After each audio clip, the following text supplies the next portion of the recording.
madaxweyne Erdogan waxa uu doonayaa duni siman oo cadaalad ah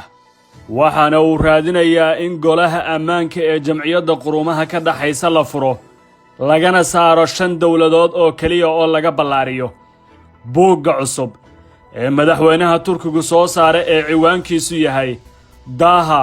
Adil bir Dünya Mumkin oo noqonaysa mar kale adduun cadaalada waa suuragal waxa uu si weyn ugu faaleeyay dhacdooyinka dunida ka socda sida aysan dhexdhexaad u ahayn qaramada midoobay iyo hay'adaheeda ayuu dahfayday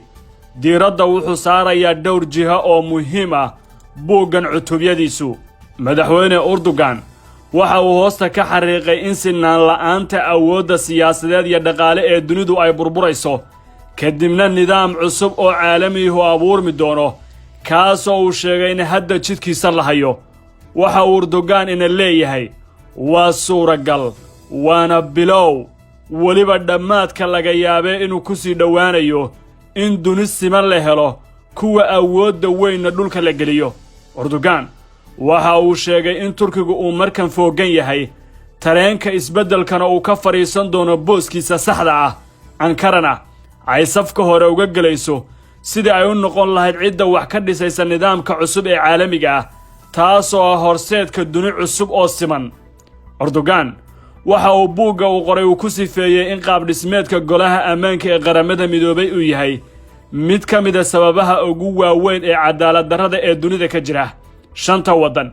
ee xubnaha joogtada ku leh golaha ammaanka haystana awoodda diidmada qayaxan veto power ayuu Erdogan sheegay inay yihiin 2 wadan oo ka yimid xagga iyo Yurub waa UK iyo France 2 wadan oo ka yimid Aasiya bariga Ruushya Shiinaha iyo wadan ka yimid waqooyiga Ameerika waana Mareykanka Erdogan waxa uu yiri ma jiro wakiil u taagan danaha Afrika wuxuu kaloo cadeeyay in muslimiinta oo ah dadyowga adduunka ugu badan marka 4 meelood loo qaybiyo qayb ka noqonaya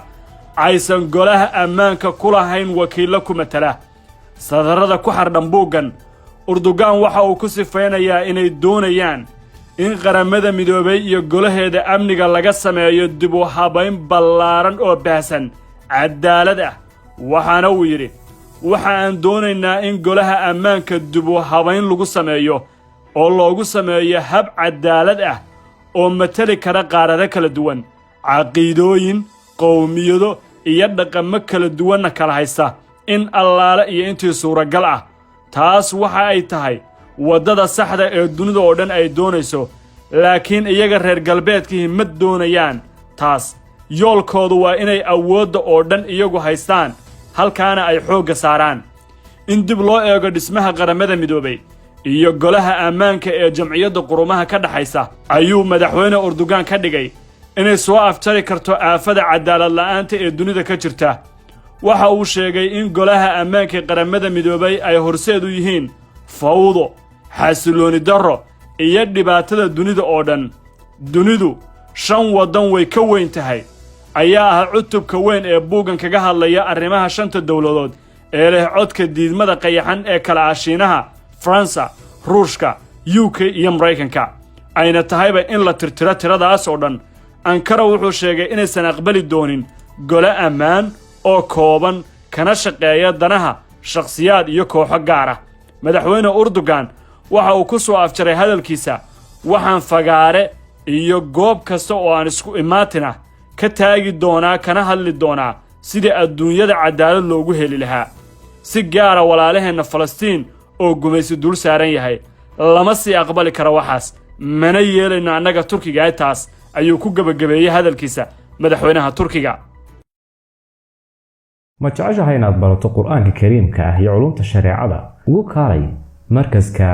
Nuurayn online oo baro adigoo gurigaaga jooga quraanka higaada iyo culumta kale islaamka wixii faahfaahin kala xiriir nambarada shaashada kaaga muuqda